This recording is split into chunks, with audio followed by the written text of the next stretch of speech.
কি এটা? ছবি কিসের ছবি? Security guard. Security guard? তুমি সিকিউরিটি গার্ডে জব করো? তুমি আমাকে কি বলছো এতদিন? মিথ্যা কথা বলছো তুমি আমার সাথে। তোমার সাথে আমি এই জন্য রিলেশন করছিলাম।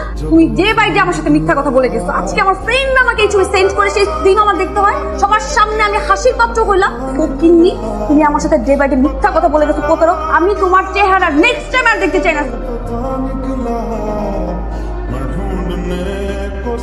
সরি, আমার আসলে ওইভাবে ব্রেকআপ করাটা উচিত হয়নি। এখন এই বিয়েতে আমার কোনো আপত্তি নেই। কিন্তু আমার তো আপত্তি আছে। মানে? মানে যাকে আমি ভালোবাসছি সে যখন জানতে পারলো যে আসলে আমি একজন সিকিউরিটি গার্ড, সে আমাকে ছেড়ে চলে গেল। আরেকটা কথা, তোমার ফ্রেন্ডদেরকে বলে দিও ওই দিনের ওই সিকিউরিটি গার্ডের ছেলেটাই আজকে